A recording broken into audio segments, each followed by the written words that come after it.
Olá, bom dia amigos, bom dia, mais um podcast, mais um programa aqui no portal e web rádio Solonópolis, entrevista super show hoje, 10 de novembro de 2023, está chegando aí, né, o mês final, dezembro tá por aí, né, já. Gente, olha, você está acompanhando a gente pelo Instagram, também pelo YouTube, Facebook, também lá pelo Radiosnet. Tá certo? Quero aqui abraçar os nossos convidados aqui para o podcast, para a entrevista de hoje. E a moçada já está entrando na live aí. Desce, Léo, um abraço para você, Antônio Alves, gente boa. Muito obrigado, pode mandar aí perguntas que a gente vai jogar aqui. Bom, meu caro Anderson Rolim de Brito. Bom dia. Bom dia a todos. Eu quero agradecer o convite que você me fez, Hudson. Quero agradecer por estar aqui no portal Solonópolis. É sempre uma alegria muito grande estar com vocês, a quem eu considero demais e que trago no meu coração.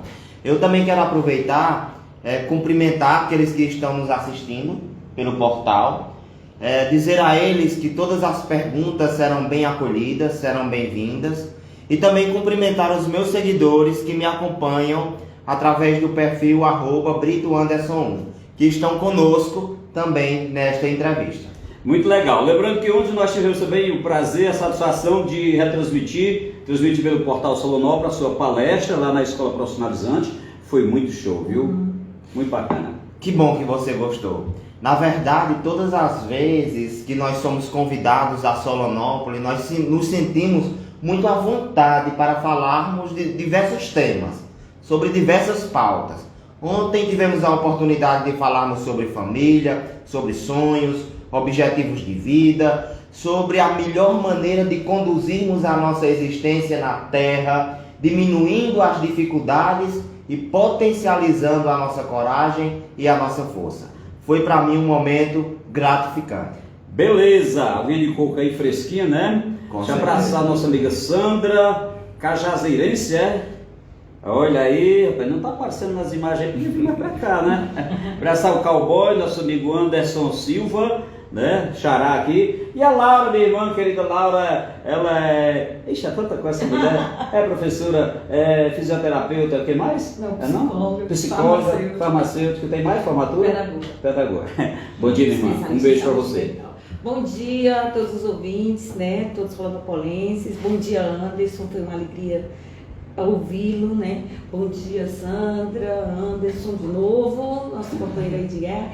Bom dia, meu irmão. Dizer que é uma alegria, né? Estou sempre aqui pelas rádios de Solonópolis falando sobre as questões psicológicas, saúde mental, sou especialista em saúde mental, mas hoje é bem diferente, né? A gente está falando assim um pouco de religião, de fé, de espiritualidade, né? E como sou participante da Casa de Bezerra de Menezes, em Quixadá, há muitos anos, e sei o quanto a espiritualidade nos ajuda a viver melhor, nos ajuda a morrer melhor, e a fortaleza que tem você acreditar e conhecer na vida além do além, né? Então, assim, é uma alegria tê-lo fazendo esse trabalho em Solonópolis.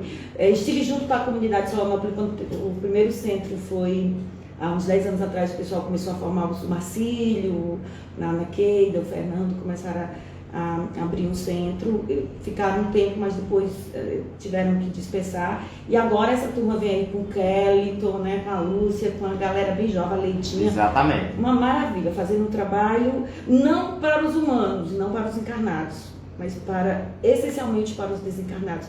A comunidade espiritual de Solonópolis está em festa pelo trabalho que eles e você têm feito em Solonópolis. Eu queria deixá-los bem à vontade para nós tratarmos de diversos assuntos, inclusive de saúde mental, que é muito importante nos dias atuais. Podemos falar sobre relacionamentos, podemos falar sobre espiritualidade, sobre religião, sobre fé, sobre ansiedade, sobre depressão. Fiquem à vontade. Eu estou aqui para servir. A espiritualidade e a saúde mental, ela é muito interligada. Exatamente. Às vezes você está num surto, você não sabe se é uma patologia ou se é um espírito que está ali precisando de uma comunicação, né? Olha, quem menos quer falar que sou eu, mas é o seguinte, Não, eu... antes sua história é resumida, porque é muito, muito longa, né? Onde nasceu, quando se viu realmente médium, né? Percebeu que era médium, é uma história muito, muito bonita. Olha só queria contextualizar para aqueles que me acompanham através do Instagram. Nós estamos aqui na cidade de Solonópolis, Ceará. Fomos convidados por Hudson, pela sua família, fomos convidados por Kellington e por todos que compõem essa comunidade para falarmos um pouco à população dessa cidade sobre diversos assuntos. E nós estamos transmitindo essa entrevista através também do Instagram. Veja, eu nasci numa família muito pobre da cidade de Cajazeiras. Sou filho de Iracema e de Geraldo Cosmo. A minha família, ela viveu em estado de normalidade até mais ou menos os meus 6 anos. Com 6 anos de idade, eu tive uma percepção extrasensorial. Eu tive contato com um espírito. Eu devo dizer aqui a vocês que era sim uma criatura perseguidora. Essa criatura me mostrou uma cena muito traumática e depois desse dia, as portas das minhas percepções sensoriais, elas foram abertas.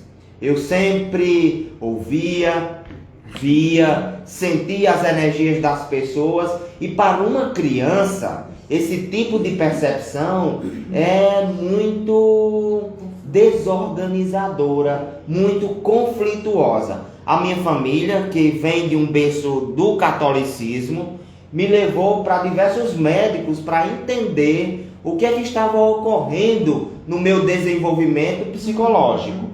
Então eu visitei neurologista, eu visitei psiquiatra, eu visitei psicólogo, visitei oftalmologista para entender sobre aquelas, entre aspas, alucinações, até que com 9 anos de idade eu conheci um casal cearense que vieram do Crato para Cajazeiras, seu Murilo Siebra e Dona Lúcia Siebra, que me disseram a frase que modificou a minha vida. Meu filho, você não tem um problema mental. O que você tem é mediunidade. E isso é explicado pelo Espiritismo. Deste dia em diante eu pensei, se o Espiritismo pôde me ajudar no conhecimento de mim mesmo, então eu posso ajudar a outras pessoas. Foi através desses conflitos entre os 6 e os 9 anos de idade que a mediunidade surgiu na minha vida. Legal. Bom, Laura, fica à vontade aí também, porque eu fiz algumas coisas, algumas pessoas também pediram para eu perguntar aqui, mas quem é que tem moral para falar de mediunidade? Na verdade, a mediunidade ela está difundida, ela está diluída em muitas religiões. Eu não quero aqui colocar o indivíduo que tem um estereótipo cientificista, que é puramente científico, como sendo ele o responsável moralmente, eticamente e até cientificamente para falar sobre mediunidade. Eu acho que quem tem moral para falar sobre mediunidade é aquela pessoa que vive a mediunidade de forma ética, de forma honesta. E isso independe das religiões. Por exemplo, existem pastores que têm um contato com o transcendente. Claro que ele dará o nome desse fenômeno de manifestação do Espírito Santo. Existem padres, por exemplo, o Padre Pio, que possuía uma história toda vinculada à espiritualidade, entende? E esses indivíduos, tanto quanto aqueles que estão no movimento espírita, podem falar sobre essa aptidão que faz parte biologicamente da natureza humana, contanto que seja ético, contanto que seja moralizado. Então nós não podemos transferir a responsabilidade por falar sobre mediunidade apenas a um indivíduo que a estuda cientificamente. Não, porque a mediunidade ela depende sim do saber, mas ela depende sobretudo das questões morais do médium que a possui. Kardec, o codificador do Espiritismo, né? Eu no caso lá participo do Bezerra de Menezes, nós somos kardecistas, a gente segue a codificação de Kardec, que codificou, que explicou melhor o Evangelho segundo Jesus Cristo. Acreditamos em Jesus, acreditamos em Maria, mas acompanhamos o que Kardec recebeu de informação espiritual. E ele diz que a mediunidade, o que é a mediunidade? É a comunicação do ser encarnado com algum espírito, um ser desencarnado. Então, a maioria das pessoas, ou podemos até generalizar, talvez exagerando, não sei se Anderson pensa e concorda, todas as pessoas têm um certo tipo de mediunidade. O Anderson, por exemplo, tem uma mediunidade extremamente forte, né? Talvez pelo trabalho que você realiza, pela dedicação que você tem, as suas encarnações, o número de encarnações que você já viveu. Isso vai fazendo a gente evoluir à medida que a gente vai evoluindo, essa mediunidade vai ficando mais aflorada. Mas ontem na palestra, quantas meninas colocaram a questão da premonição, de perceber as coisas antes de acontecer? Minha mãe, nossa mãe, que é católica, quantas vezes a gente vê mamãe percebendo as coisas antes delas acontecerem? Dizer, olha, isso aqui vai acontecer, não faça assim, que vai dar nisso. E realmente aquilo acontece. Eu percebo muito isso, mamãe sendo uma católica fervorosa. Né? Os pastores, quantos pastores conseguem, com a força da mediunidade, da comunicação, embora eles não retratem do mesmo jeito que a gente retrata, com todo respeito, eles acham que sempre os espíritos estão ali para o mal e nem sempre é. Aliás, nunca é para o mal, existem espíritos que estão sofrendo e buscando a nossa ajuda de forma errada, fazendo com que a gente beba, com que a gente cometa erros, mas na verdade eles estão precisando de ajuda, claro. Né? E a nossa piedade tem que ser à altura de ajudar um espírito sofredor, que a gente chama de obsessor. Sim. Às vezes o obsessor somos nós, né, Anderson? Perfeitamente. Às vezes o obsessor somos nós, estamos perturbando o espírito, que se foi a gente fica, devia não ter morrido, por que você me deixou? Estou com saudade. Então, o obsessor nesse caso sou eu, que estou querendo que o espírito não desencarne, não saia desse plano para outro plano, que com certeza é muito melhor. Então, Kardec diz que todos nós somos médios. Claro que o Anderson com a mediunidade extremamente aflorada, desenvolvida, muitos de nós ainda em outras religiões incumbidos, com medo desse encontro com a outra vida, com pessoas de outra vida, que não faz medo. O medo a gente tem que ter. A gente tem que ter. Você tem? Mas não faz medo. Né? Então assim, eu sou médio, você é médio, a Sandra é médio, o outro Anderson é médio, só que nossa mediunidade é encolhida. Eu não sou médio de visão, eu sou médio de sentir, eu sou sensitiva. Eu estou no centro, eu sinto. Ontem eu pude sentir quantos irmãos estavam se festejando, se alegrando daquele momento que o Anderson libertava eles desse plano, que muitos estão presos, libertava os encarnados, como você fez ali com aquela menina, deixe a pessoa ir, deixa ela. Então, muitas vezes quem está preso ao plano não é nem o espírito, somos nós que estamos segurando eles aqui. Perfeitamente. Então ali eu vi a grande festa que a espiritualidade fazia ali, né, por aquele momento onde todos nós de alguma forma estávamos recebendo uma comunicação do além da espiritualidade. Então tudo isso é mediunidade. Obviamente que existe uma mediunidade mal trabalhada. A gente teve agora o grande escândalo do João de Deus, um médium extremamente poderoso, extremamente com ligações com todos os planos, né? De uma evolução imensa, mas que fraquejou. Desviou-se, né? Do propósito. Fraquejou pela ganância, pelo dinheiro, pelo poder, que é muito sedutor o poder. Exatamente. Né? E ele acabou se seduzindo pela sexualidade, pelo poder que ele teve como médium. Então, assim, uma das coisas que Kardec sempre nos orienta, cuidado com a vaidade, cuidado com a força que a mediunidade te dá, porque as pessoas se encantam com pessoas que falam com outras do outro mundo, com cartas psicografadas, e Chico sempre diz, né? Ontem uma companheira lá no centro veio me cumprimentar e disse muito obrigado, agradeça sempre a espiritualidade, eu agradeço a espiritualidade, porque é a espiritualidade que é merecedora de todos os grandes méritos dos médiuns aqui na Terra. Isso é magnífico. Olha só, eu atendo muitas pessoas através do Instagram, atendo muitas pessoas que me buscam através de Dona Lúcia Siebra e do Sirineus do Caminho. Faço um trabalho de aconselhamento com aqueles que estão passando por algum conflito e que buscam entender melhor. Em todas as religiões, em todas as classes sociais, em todas as culturas, nós observamos a mediunidade presente, Hudson. Entende? As pessoas chegam para mim e dizem assim: Anderson, interessantemente eu sonhei que a minha irmã estava grávida. Dias depois, ela testou positivo para a gravidez. Aí outros dizem: eu tive um sonho lúcido. Eu sonhei que encontrava meu avô e o meu avô me explicava como estava sendo do outro lado.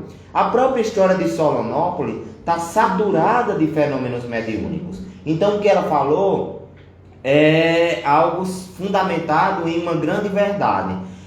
Todo mundo tem uma manifestação mediúnica para relatar, por mínima ou maior que seja.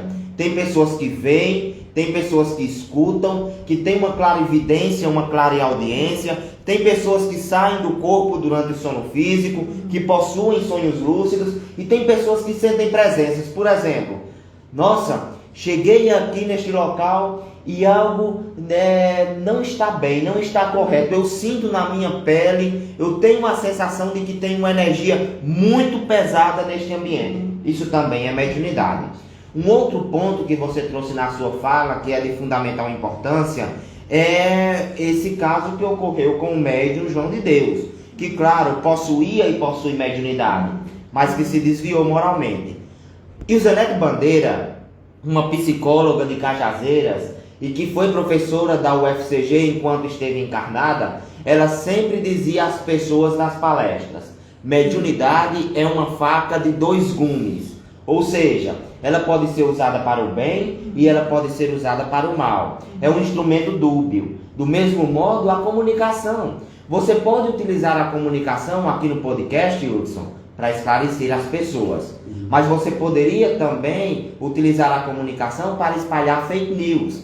É o seu livre-arbítrio, é o seu caráter que faz você utilizar esse instrumento para o bem. Quer ver outro instrumento que é neutro e que pode ser utilizado para o bem ou para o mal? A política, o cargo político. Você quando você ascende na política, você chega a uma determinada posição, você pode utilizar aquele cargo para que a sociedade cresça ou para que a sociedade se fragmente, se dilua. O que determina se nós vamos utilizar aquele instrumento para o bem ou para o mal, é sem sombra de dúvida o nosso caráter e a nossa intenção.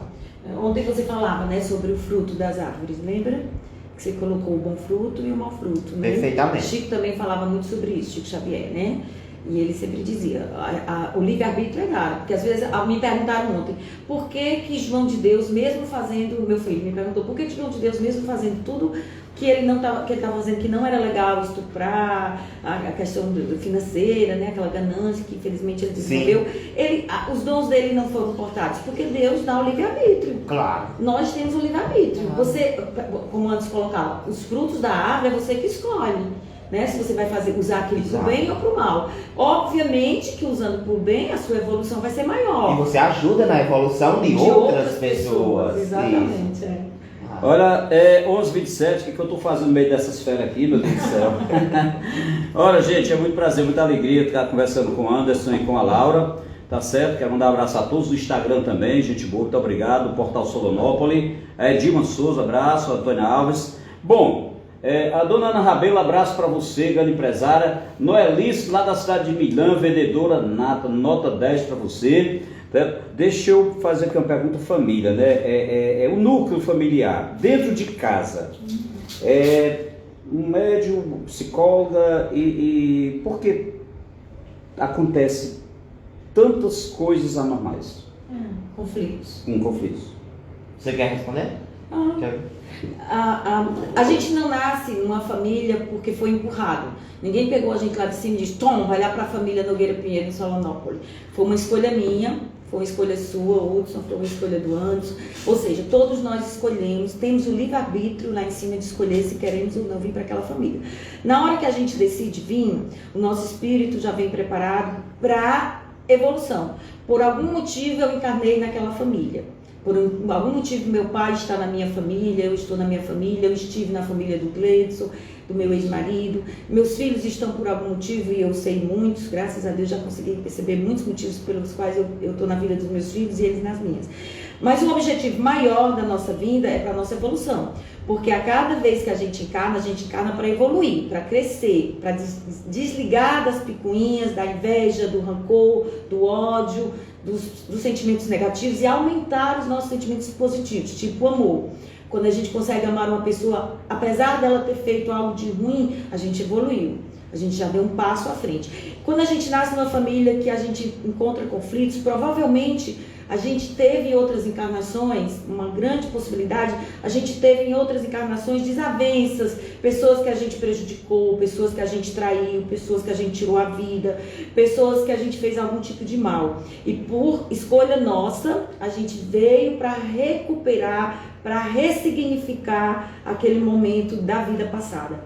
Alguns de nós aproveitam a oportunidade e conseguem conviver com a pessoa, mesmo você não se dando. Não tem irmãos que parece que não se dão bem, que estão sempre divergindo, competindo, um falando mal do outro, um divergindo do outro. Aí você encontra um amigo que você se dá super bem, que as ideias batem, que tudo flui. Aí você diz, caraca, por que eu não sou irmão de fulano em vez de ciclano? Mas é a sua oportunidade, é isso que a gente tem que abraçar, a oportunidade de refazer o que você não fez em vidas passadas, evoluir para uma próxima vida, ou evoluir para um desencarnar melhor, para a gente enfiando um assunto aqui no meio do outro. Existe um estudo que a gente tem uma seara entre Solonópolis e Senador Pompeu, uma seara espiritual. Então, assim, nós somos privilegiados, porque estamos sobre os olhares de uma grande seara. Então, nós temos, voltando, né, nós temos essa oportunidade nessa encarnação, desfazer esses conflitos. Ah, Laura, então você quer dizer que ninguém briga? Briga, diverge, discute, mas não odeia, né? Não passa a ter um conflito muito severo, uma desavença muito severa, a parar de falar. Minha mãe sempre diz, família não se intriga, família briga, mas não se intriga, grande verdade. Então as intrigas é uma forma de não estar evoluindo, a inveja, o rancor é forma de não estar evoluindo. Então os conflitos, aquela divergência que você tem com o pai, com o irmão, com o esposo, com o filho, provavelmente é uma forma que você tem de desfazer esse mal entendido, de fazer o bem àquela pessoa, de ajudar aquela pessoa a evoluir. E como disse antes, à medida que você ajuda alguém a evoluir, você está evoluindo junto com ela. É uma via de mão dupla. Exatamente. Eu queria, antes de pegar a segunda parte da resposta, de perguntar aos meus seguidores que estão me acompanhando pelo Instagram nesse momento, se eu deixo essa live salva. Se vocês querem que eu deixe essa live registrada, e se a próxima entrevista, que é no Portal do Sol, vocês também querem que seja transmitida através do Instagram. Então coloca aqui nos comentários, por gentileza. Você respondeu do ponto de vista espiritual, agora eu queria inverter. Eu gostaria de responder do ponto de vista psicológico. Eu estou fazendo psicologia e quero trazer também a visão da psicologia sobre esse processo. Quando nós crescemos, Hudson, nós desenvolvemos máscaras sociais. Então o que você apresenta para a sociedade, na verdade o que nós apresentamos à sociedade, nem sempre condiz com aquilo que realmente nós somos. E aí eu te pergunto, Anderson, que está na técnica, pergunto a Hudson, pergunto a você, onde é que estas máscaras caem? Qual é o ambiente de intimidade em que estas fantasias sociais não existem? É na família. Então o nosso compromisso maior é com a família, porque na família o outro te suporta ou nos suporta da maneira que você é, que nós somos. E é claro que essa convivência estreita, íntima, gera atrito. É muito fácil você tratar bem aquele colega de trabalho que você encontra apenas uma vez por dia. É muito fácil tratar bem aquele colega que você encontra no final de semana para tomar uma cerveja no espetinho. Isso é muito fácil. O difícil é manter a paciência, a resignação, a harmonia, o equilíbrio, convivendo com aquelas pessoas que estão dentro de casa e que vez por outra colocam as garras para fora. Uma outra coisa que eu já falei no meu Instagram, através de texto, foi a seguinte: quando alguém de fora lhe faz o mal, tem um peso X. Quando alguém de dentro de casa lhe faz o mal, tem um peso 2x.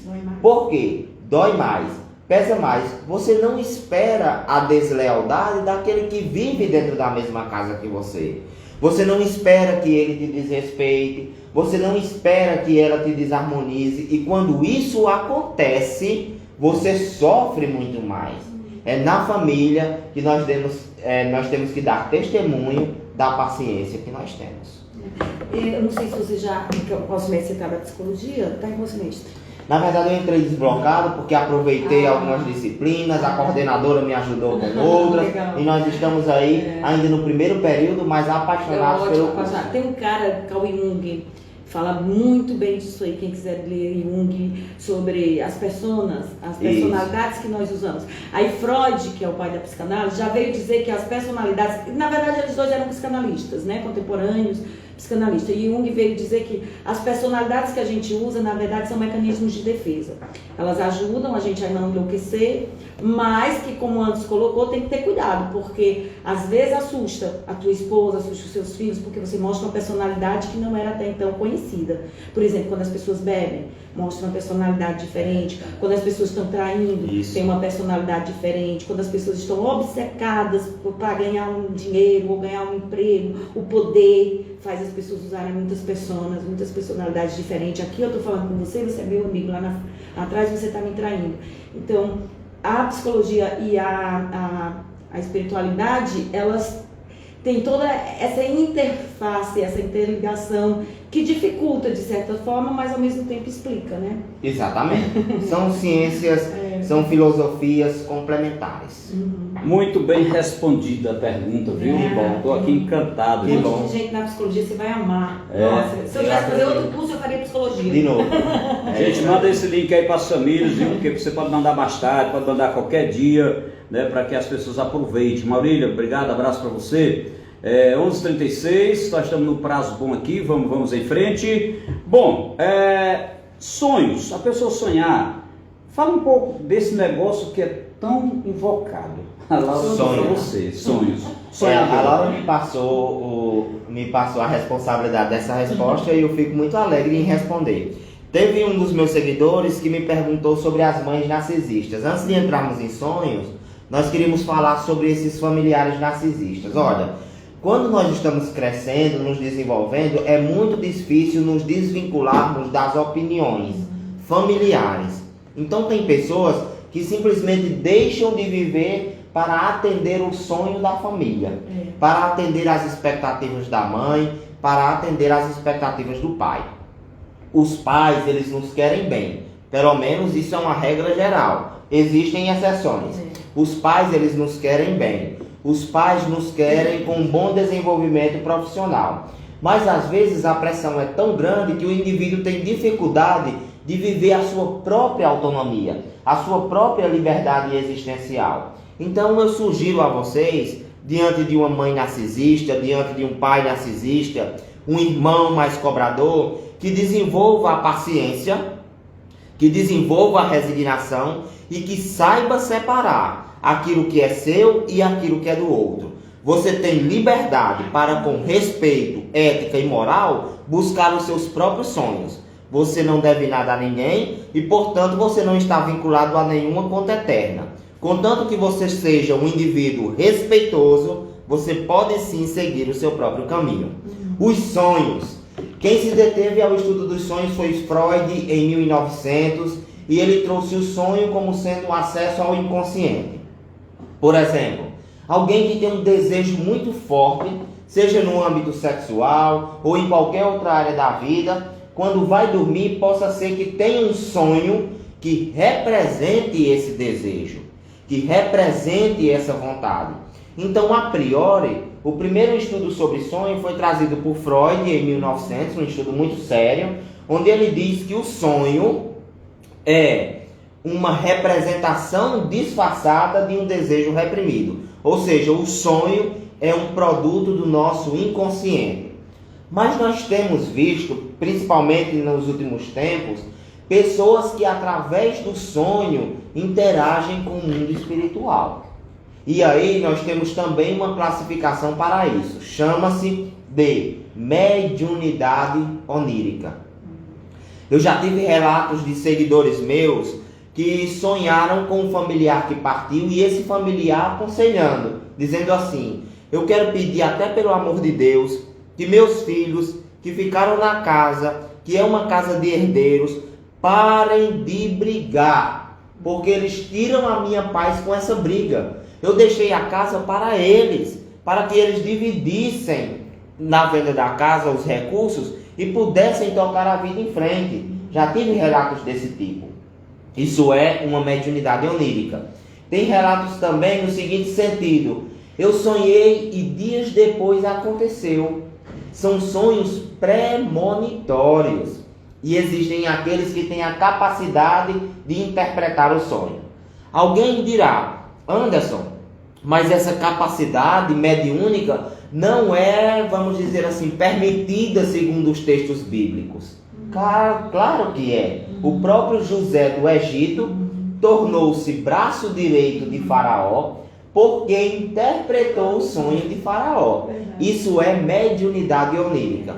Quando o indivíduo, através do sonho, tem contato com o mundo espiritual, quando ele pressente o futuro ou quando ele tem a capacidade de interpretar os sonhos dos outros.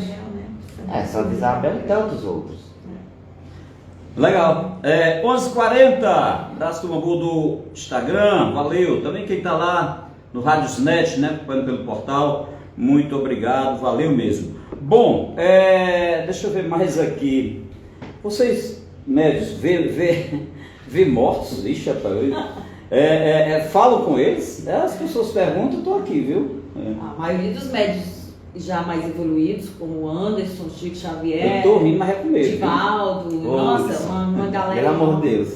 Não, é uma coisa, é uma glória, é um não, bem. Já tô mais adaptado, viu? Já tá mais adaptado? Já, sim. Olha, no meu ponto de vista, quem tem a graça de fazer uma comunicação, seja visual, que é uma comunicação, né? Um espírito, você vê um espírito, ele chega perto de você, você recebe uma informação de um espírito, uma comunicação, isso é uma graça. É uma graça, é um sinal de evolução, né? A gente tem inúmeras oportunidades, Deus vai dando, à medida que a gente vai crescendo, vivendo, a gente vai tendo inúmeras oportunidades de evoluir. Essa da comunicação, de fazer o bem, né? O Espiritismo, quando perguntaram a Kardec, qual é a máxima do Espiritismo? A caridade. Sem a caridade não há salvação. Então, assim, a caridade, para o Espiritismo e para qualquer outra religião, doutrina, a caridade é o sumo, né? É o máximo, porque se a gente veio à Terra para crescer, mas a gente não tem essa sensibilidade, não a caridade de pegar uma cesta básica, não só a caridade de pegar uma cesta básica e dar para alguém, tirar uma roupa do armário e dar para alguém, de dar uma ajuda financeira para alguém, mas a caridade de compreender aquela pessoa na família que é mais fraca, que é mais inibida, que tem mais dificuldade de desenvolver financeiramente, a caridade de ajudar um colega na sala de aula, a caridade de ver uma pessoa na rua caída e levantar, a caridade de não fazer a crítica de uma pessoa deficiente, a caridade de não julgar uma pessoa porque traiu ou foi traída ou apanha, né, como a gente tem a difícil julgamento de às vezes ver uma mulher que apanha, que tem uma violência doméstica e diz assim, apanha porque quer. Isso é uma falta de caridade, porque ninguém sofre porque quer. Exatamente. Todas as pessoas estão no sofrimento por alguma dívida, por alguma evolução que ela precisa pagar. Por uma incapacidade de se libertar. Tem uma incapacidade ali, nós precisamos ajudar, não necessariamente julgarmos, né? Então a graça de você estar sendo acompanhado pelo Espírito, isso é uma graça. De você receber uma comunicação, de algo que vai acontecer, de algo que você precisa melhorar. Os sonhos é uma capacidade, como o Anderson muito bem colocou, né? Freud teve uma imensidão de estudo, o livro dos sonhos, enorme, eu tenho esse livro lá em casa, e ele sempre colocou, os sonhos é parte do que você viveu, com parte do que você deseja, são seus desejos reprimidos, mas a gente na espiritualidade sabe que os sonhos também é uma forma de se comunicar. Todo dia todo mundo sonha, só que a gente não lembra. Mas quantas vezes você recebe orientações durante um sonho, você não lembra, mas você recebeu a orientação e no dia seguinte você agiu de forma diferente. E você não fez um mal que você ia fazer, ou você não sofreu um acidente que você ia sofrer, ou você mudou sua opinião sobre uma pessoa. Porque às vezes a gente acorda assim, engraçado, ontem eu não gostava de Hudson, hoje eu vi Hudson lá na rua e não achei que ele era uma pessoa tão chata, tão ruim. Eu até desejei o bem para ele. Uma comunicação durante o sono que você recebeu e que você mudou de opinião. Então a gente é muito visitado pela espiritualidade nos nossos momentos de repouso, de sono. Eu já recebi comunicações de sonho, né? E assim, fui muito felizada porque passei a entender uma série de coisas na minha vida que eram confusas, complexas. Então assim, é o que Kardec codificou. Jesus falou muito bem, né? Sejam humanos. Jesus veio tirar toda aquela... Fora da caridade não há salvação. Jesus veio tirar toda aquela rispidez do Antigo Testamento, que era olho por olho, dente por dente, vamos matar, vamos apedrejar. Jesus veio dizer, não é nada disso. É com amor, é com paciência. E Kardec veio reforçar, né, que não só Jesus, mas todos os médios, como São Francisco de Assis, Santa Clara, Irmã Dulce, nossa, a gente passa o dia aqui falando. Exatamente. Chico Xavier, né, Padre Pio, quantas e quantas pessoas estão aí, Che Guevara, enfim, uma série de pessoas vieram aí para revolucionar, para fazer diferente, né, e isso mudou, a codificação de Kardec mudou a visão, completamente a visão do que é realmente a caridade, do que é realmente seguir o Espiritismo. Olha só, você trouxe informações sobre revolucionários e eu concordo com você. Sempre essa revolução ela deve ser pacífica em todos os sentidos. Eu queria só dizer que a minha mediunidade ela nunca me permitiu ver mortos, certo? Porque quando eu quero ver um morto, eu vou até o velório. Aí eu vejo o morto no velório, dentro do caixão, cheio de rosas, enfim. Eu não vejo mortos com a mediunidade porque quem eu vejo está vivo. Entende? Quem eu vejo está vivo, falante, ouvinte, manifestando as suas vontades, os seus desejos. Na verdade, Hudson, é uma visão muito limitada, Laura, e os demais que aqui estão. Essa visão de que Deus nos criou com essa vida maravilhosa, com essa complexidade de vida que nós temos, para que ela acabe no túmulo. É muito investimento de bondade, é muito investimento de amor, é muito investimento de caridade, da providência divina, para que simplesmente tudo acabe no momento em que nós fechamos os olhos para a matéria, sabe? Então eu acredito sim que Deus nos criou para algo maior, que existe uma continuidade da vida e que a morte é puramente uma passagem, é transitória. A morte do ponto de vista biológico do corpo existe, mas do ponto de vista espiritual não. Então eu não vejo mortos, eu vejo criaturas que estão vivas e muito vivas por sinal. Olha, 11h46, a gente vai até às 12, né? Sem compromisso, daqui a pouco mais um.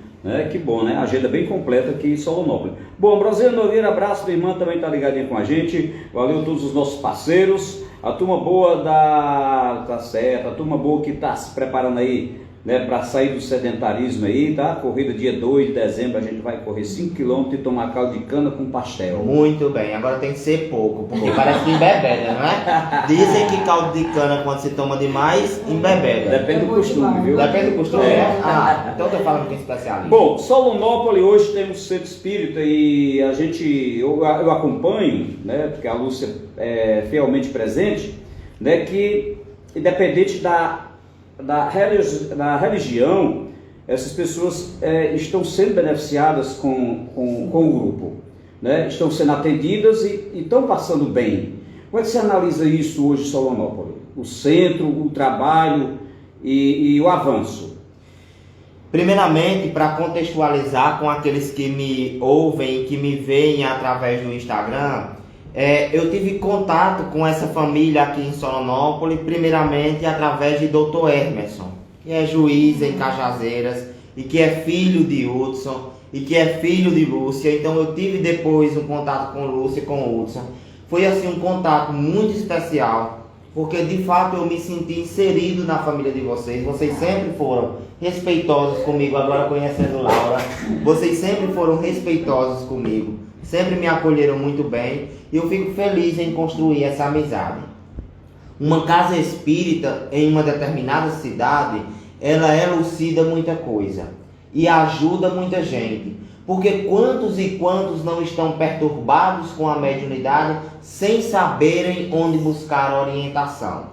Então eu vejo com muito bons olhos o trabalho de Kelton, o trabalho de Lúcia, o trabalho de vocês na divulgação desses conhecimentos, porque tira muitas pessoas do limbo, da obscuridade, que passam por esses fenômenos, mas que estão recebendo rótulos de louco, às vezes já estão sendo até medicados, embotando as ferramentas cognitivas para tratar de algo que não é doença. Claro que existem doenças, mas alguns desses fenômenos podem sim gerar uma confusão no diagnóstico. E a casa espírita, ela vem para fazer essa separação, ela vem para acolher essas pessoas, ela vem para trazer um novo olhar sobre esses conflitos familiares que estão fundamentados na reencarnação. Então, a casa espírita, eu acredito fielmente que ela contribui muito para o desenvolvimento social. A gente sabe que já havia todo o trabalho, né, antes da casa, mas como Jesus disse, né, reúnam-se 1 ou 2 para falar em meu nome e eu vou estar presente. Então a gente sente, né, eu como espírita, sinto a alegria do mundo espiritual, da nossa seara, que hoje consegue, né, fazer com que as pessoas desencarnadas se desprendam com mais facilidade, porque existem pessoas orando para isso. A espiritualidade não é Kardec, quando codificou, ele disse que o espiritismo era uma tríade, né, de religião, ciência e filosofia. Então a ciência hoje comprova o poder da espiritualidade quando pessoas desenganadas saem de um câncer, quando pessoas desenganadas saem de um coração doente, quando pessoas com depressão conseguem se regenerar. Então a ciência hoje, graças a Deus, a gente está vivendo para ver as ciências, os médicos mais estudiosos dizer realmente existe algo além da Terra, existe algo sobrenatural que curou essa pessoa. Então hoje a gente tem essa ciência. Como religião, em momento nenhum a gente pode achar que nossa religião é a certa. Todas as religiões têm os seus lados positivos. Obviamente tem pessoas que não conseguem acompanhar a capacidade da religião, no sentido de se envaidecer, no sentido de querer ganhar dinheiro em cima daquilo, no sentido de desmenosprezar as outras religiões, então as pessoas começam a enfraquecer. A gente tem que toda hora estar combatendo a questão do fanatismo, né?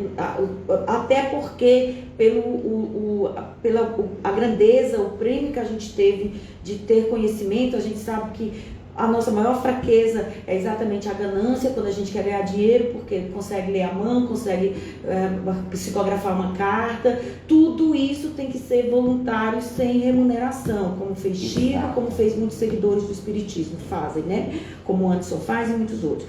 Então, combater a vaidade, combater a discriminação de outras religiões, pelo contrário, se um evangélico, um católico, um candomblessista, um muçulmano chega e faz uma crítica, receba a crítica. Naquela crítica você também vai evoluir, converse. Então nossa religião, nosso conhecimento não nos faz melhor do que ninguém, nossa mediunidade não nos faz melhor do que ninguém, né? Sempre procurar manter a harmonia na casa, por mais que pense diferente, mas manter a harmonia. Eu penso de um jeito, Anderson pensa de outro, Hudson de outro, e esse pensar diferente faz o nosso grupo ser mais forte, né? É democracia social. Isso, faz o nosso grupo crescer. Isso. Então manter essa amizade.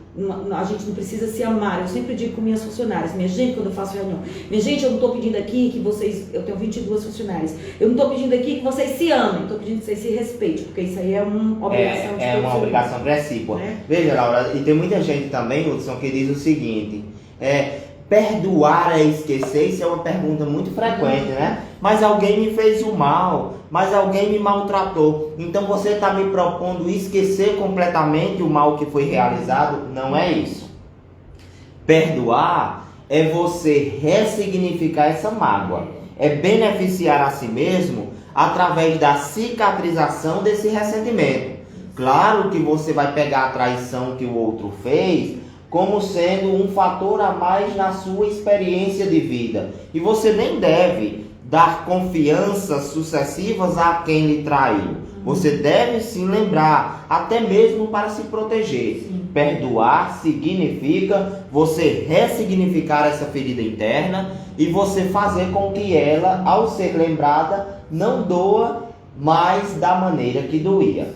Eu queria aqui mandar um abraço, Hudson, além daqueles que estão nos ouvindo através do portal, para os meus amigos da UTI de Currais Novos, Dr. Lucas, Leandro, para Cássia, para do Carmo, todos aqueles que compartilham comigo as vivências dentro da UTI. E eu lhe digo, enquanto médium, nós podemos ajudar muito, tanto no campo da educação, quanto no campo da saúde. Lembrando também de Augusto, eu não posso esquecer de Augusto. Um abraço para todos vocês.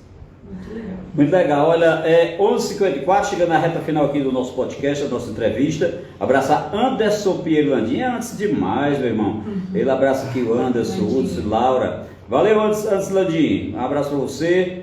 E também Nonato Duarte, também de uma boa, Ambrosina Nogueira. Valeu mesmo. Bom, teria milhares de perguntas, né? Mas o papel do rezador, a gente vê sempre as pessoas procurando com problemas psicológicos, qualquer um, ser por rezador. É importante o papel. É um papel fundamental. Porque a mediunidade está institucionalizada, como nós falamos. Existe mediunidade na Igreja Católica, existe mediunidade na Igreja Evangélica, existe mediunidade no Candomblé, existe mediunidade no Budismo, mas também existe aquela mediunidade que não está institucionalizada, que o indivíduo desenvolveu a mesma através das experiências de vida e por uma convocação espiritual. Imagine alguém, Hudson, que nasceu lá no pé de serra e que nasceu com algo a mais, com a possibilidade de promover o intercâmbio entre os dois mundos. Mesmo que não haja preparação no ambiente físico, existe uma preparação espiritual. Olha, eu sou médium desde os 7 anos de idade. Os maiores conflitos que eu passei na minha vida não foram os meus colegas de espiritismo que me ajudaram. Uma vez eu estava tão perturbado, que nós fomos com a família do meu pai para um almoço lá no sítio Carretão, que é um sítio pertencente a São João do Rio do Peixe, antigo Antenor Navarro. E chegando lá, meu pai me disse, tem um rezador muito bom. Eu disse, eu quero ir para esse rezador.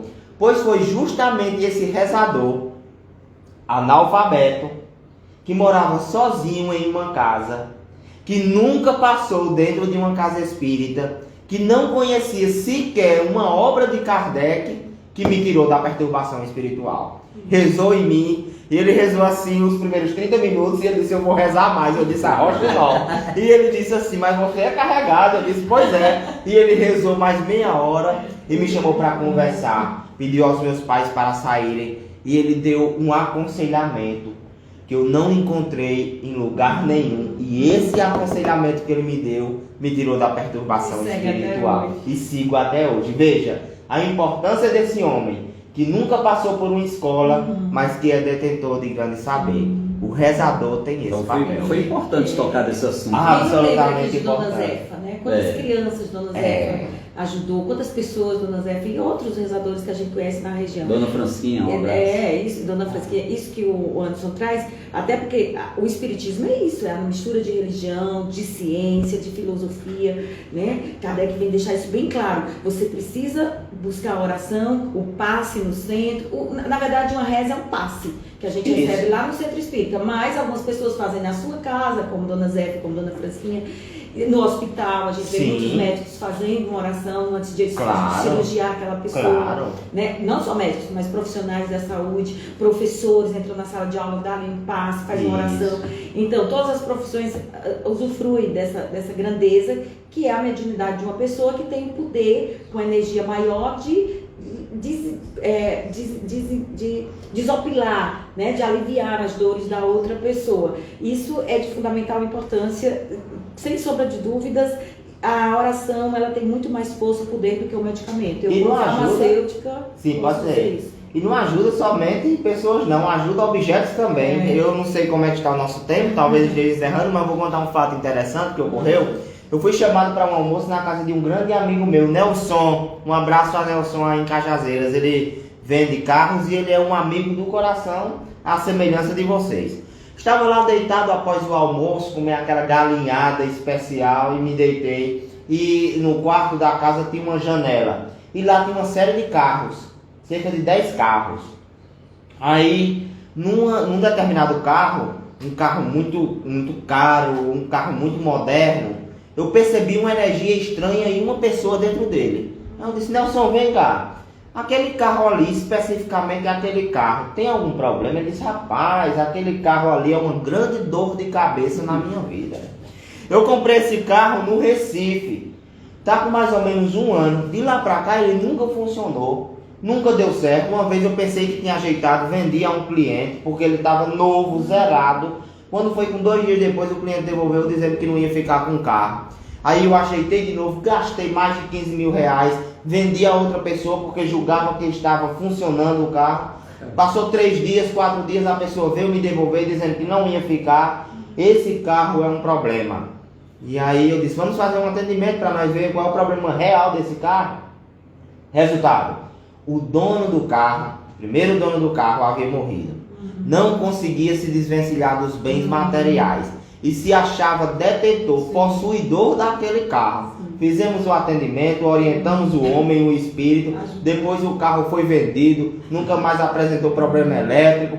A pessoa que comprou ficou com o carro e até hoje eu conheço a pessoa que está andando nele, que comprou o carro a Nelson. Então veja, a mediunidade não ajuda apenas pessoas, ajuda também objetos, animais, plantas, terreno, o que for que estiver com problema. É sempre uma força do bem. É sempre uma força do bem. E eu até me estendo, não sei o que o Anderson vai pensar disso. Qualquer pessoa munida de muita fé naquele momento, de uma ligação direta com Deus, pode fazer um passe, pode fazer uma bênção, pode fazer uma reza. Não só aquele conhecido rezador. Seu filho está ali muito doente, se queimando em febre, ore, se concentre, né? Invoque a espiritualidade, sempre a espiritualidade. Todos os bens aqui da terra que a gente consegue fazer, nós somos só instrumento. É sempre a espiritualidade, sempre. Então invoque a espiritualidade, reze no seu filho, reze na sua mãe que está ali tendo um surto, reze no seu irmão, reze naquele bem que você precisa proteger, enfim.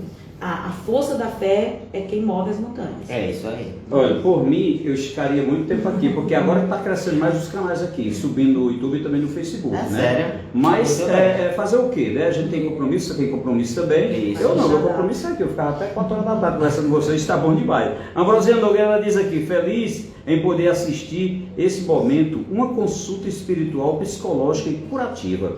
Exatamente. Que bom. Que bom, Brasília. Um beijo para você, Agradeço a Alessandra. espiritualidade, né, Anderson? Maria Alexandra Silva também está ligado com a gente, né, dando um bom dia. Rapaz, tinha uma pergunta da pessoa aqui, disse se é possível se apaixonar pelo espírito. É possível tanta coisa. Minha avó já dizia, meu filho vai ver coisa, meu filho vai ver coisa. E agora que eu estou começando a ver, com 35 anos de idade. Olha só, não é só possível ter um apaixonamento por um espírito e do espírito por uma pessoa encarnada, como existem também relações sexuais. Existem pessoas que são visitadas sexualmente por espíritos. Existem pessoas que são vinculadas há mais de anos a um ser espiritual, porque trazem essas energias de uma outra existência e porque alimentam essa energia no presente. Agora, não é algo muito recomendável, sabe, Hudson? É recomendável se ter o amor, se ter o carinho, o sentimento de fraternidade.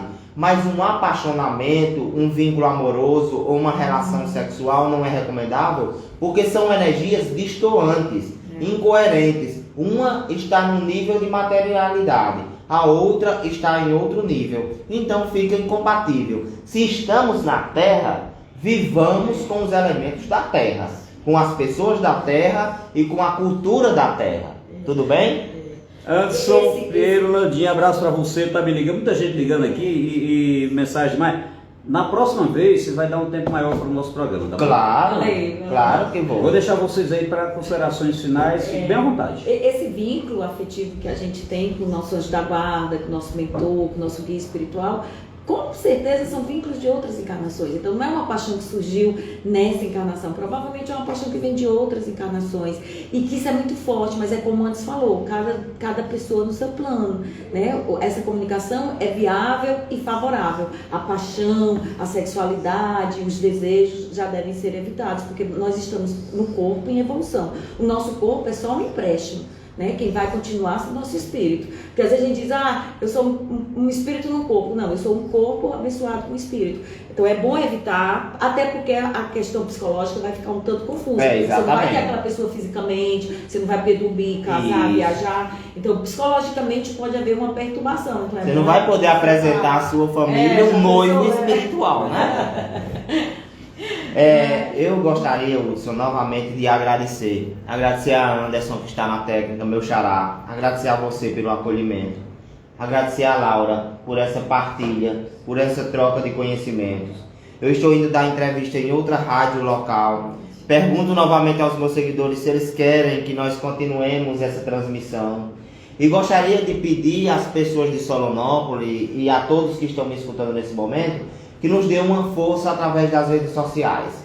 O meu Instagram é o Brito Anderson 1.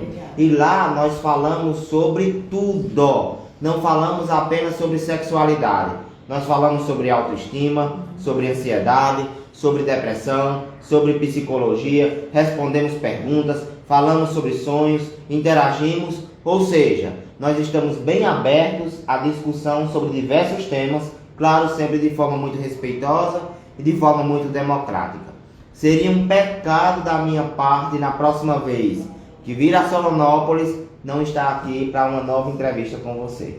Esse pecado eu não vou levar, estarei presente. Satisfação. Ivanilda Souza, abraço. Doutor Kelly também já está aqui na Batuca. Laura, com você.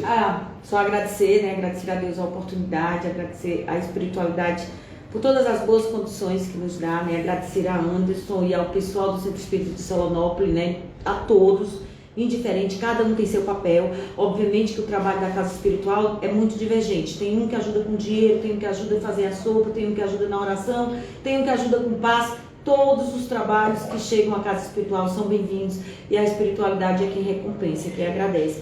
Então, dizer às pessoas que paramos de ter medo, paramos de nos assustar, de divergir, de brigar pelas religiões, que nada engrandece, né? Respeitemos uns aos outros para que a gente possa ser mais caridosos, não só no sentido material, mas no sentido espiritual. Agradecer a você pelo convite. Nunca tinha estado aqui com você para falar sobre a minha forma de crer, né? Minha religião específica, mas foi uma grande alegria. Né? Não pude deixar de alguns compromissos que já dá, mas não pude deixar de participar porque eu espero ser gratificada pela espiritualidade no sentido de me compensar com mais humildade, com mais coragem, com mais serenidade. Assim né? será. Um aperto de mão. E um abraço grande. Tchau, meu irmão. Um beijo para Até vocês. mais. Tchau, Sigam tchau. servindo ao próximo. Gente, obrigado a todos do Instagram, do Facebook, do YouTube também.